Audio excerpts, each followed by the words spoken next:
Residential tenants' bond life has changed, and one of the biggest pinch points was your bond when you're moving out of one place and going into the next place.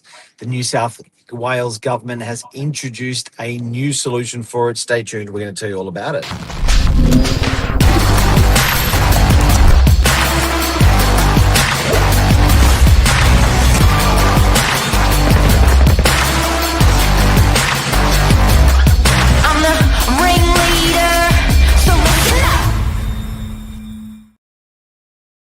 Cleo Witt here, expert property manager of over 20 years. Good morning. Good morning, Mark. How are you? Yeah, really good, really good. Hey, bond life's changed. What the hell's happening? What's going on here? So they've just rolled out, as of the 1st of August, they're trialling 3 suburbs where tenants can now transfer their bonds from one property to another. So they don't have to pay a new bond when they go to somewhere else whilst they're waiting for their old bond to be returned. That's been rolled out in Penrith, Central Coast, and there was one other. Penrith, Central Coast, Parramatta. Campbelltown. I don't know. It's out that way. It's Parramatta. Sorry, yes, Parramatta. So Parramatta. Parramatta, Penrith, Central Coast. There you go. Wow. So, what does this mean? So they're well, first of all, what does it mean, and why is it being introduced? I think it's to relieve a bit of cost of living pressure for tenants having to produce another 4 weeks rent up front whilst they wait for their 4 weeks that's held at the bond board anyway. So they're making it easier for tenants to move around essentially. If the bond is higher, then they just pay a top up. And there is a $25 fee to transfer your bond. So you have to be online as well. Well, all bonds are online now, but tenants have an online bond account. And what they will do is, when getting accepted for a new property, they will elect to transfer their bond from their current rental to the new rental and pay $25 to do so.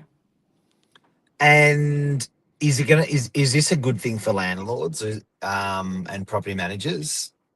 Well, the websites say that no changes will affect landlords and agents in that claiming process if there's a dispute regarding the property at the end. So what essentially is happening is, say, for example, I am a tenant and I move out and I owe $800 worth of outstanding rent, and I want that to come out of the bond money from my previous rental.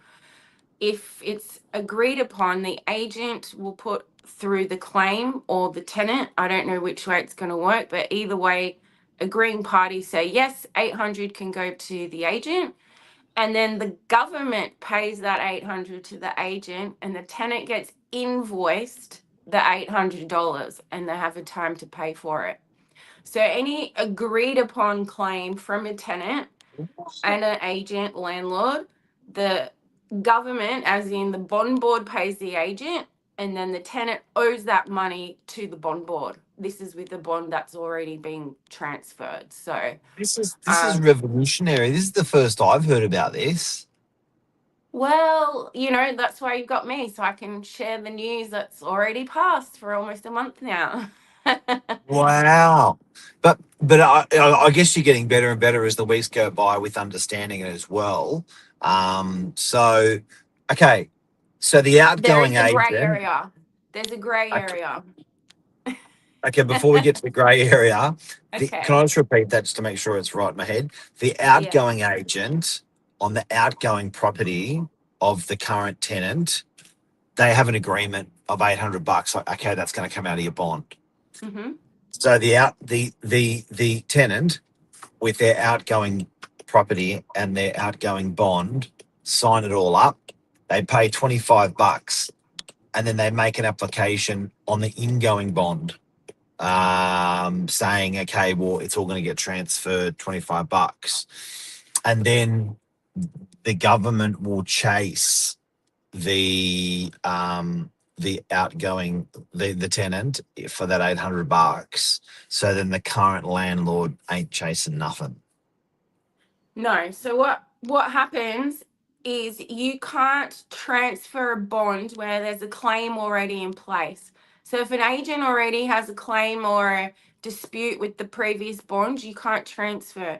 What that essentially means is tenants will start transferring their bonds Yeah. earlier prior to any anticipated dispute with the current agent, current property. So Well, how can a I'm a claim be tenant. made against the bond before they've even moved out? Yeah, they're going to transfer their bond to the new approved property before they've moved out. 100%. And then what's Well, going to happen is, I love how they say the word approved claim. So when an agent now has a bond in place and they do an outgoing and they know there's going to be a conflict, what that agent will do is they will claim an amount straight away before the tenant, because a lot of the time going to NCAT's a nuisance, and for the sake of say $300, the tenant will go, you know what, I'm not fighting the agent, they can have the 300, right? So if it's a big amount, of course you're going to, or any amount, you're going to justify it. But sometimes it's a race to who's going to put that first claim in, because the first person that puts the claim in is the applicant. It's up to the respondent, the second person, to fight it at NCAT to resolve that money. Now, if a tenant is allowed to transfer their bond before they've moved out and it's already transferred, and an agent then wants to claim their $800, there is no race for that bond because it's already transferred. There'll be a debt, but that's only if NCAT agree on it. So essentially, we're going to be held up at NCAT a lot more. That's what I see in the future with these transfers of bond. Anytime you want to claim something, the tenant doesn't agree, you're going to go to NCAT every single time. Whereas 50% of the time, the agent puts in the claim, the tenants consider their options and they go, you know what, just have the money. I can't be bothered fighting for $400 or $200 or $80 worth of cleaning. Whereas now we'll have to fight for every single claim that we want if the tenant doesn't sign up on it. for our landlords. Mm-hmm. So a complicated process is being made easier. In order to make it easier, they're making it more complicated. I like it. It's a one, recipe for Good luck. Must be disaster. Well, who nice. knows?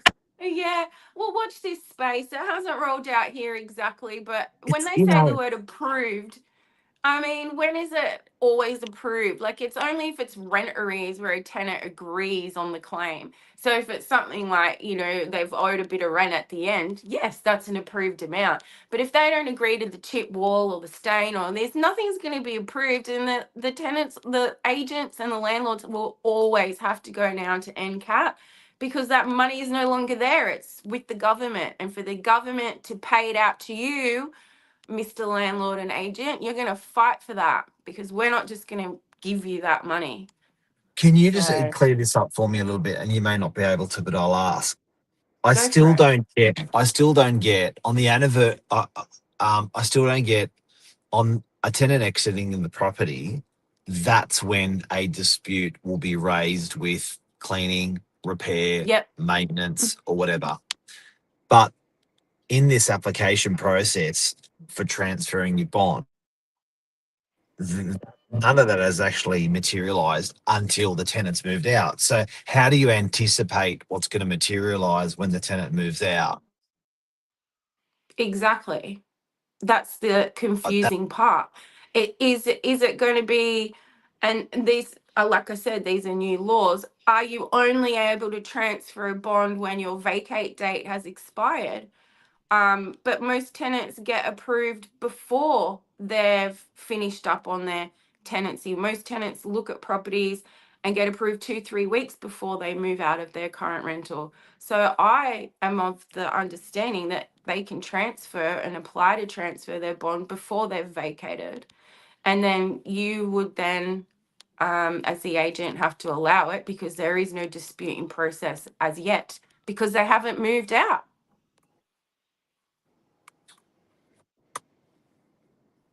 That's the problem. That's where property managers are like, what? How is this going to work? This is crazy. We need that bond in place, held at the bond board until the tenant vacates. I understand helping tenants move freely and not having to come up with double money, but it's not offering security for our clients, and that's what the bond's meant for. So I'm sure if the government's implemented it, must be right. well, after the last Albo speech, I'm not so convinced with that. But yeah, I don't know. I really What's the saying? No good deed goes unpunished. So the intentions are good. yes. Hopefully it's going to help all of our tenants out there, which is great. How we're going to do it, we would have liked by now to know how, if we're if we're going to be implementing it. But hopefully we'll get some more firmer and solid instructions when it gets introduced to the greater real estate community, property managers, tenants, landlords. So stay tuned, everyone. We'll report how it's going. And if you want to know more, this is the Smart Bonds Fair Trading Other side. other The other side. side, Mark. Yeah, there you go. This is actually not on my screen. It's here. Yeah, but when we're looking at it, it's like the mirror opposite. Okay, so here it is. So here it is, and check it out. And that's exactly where you'll find out more about it on the government website. So thanks, Clara. Thanks for clearing it up. Well, it's clear as mud as it is right now. As clear as we can get. Thank you, legend. Have a great day. Bye. Hope we help You you, too. everyone. Bye.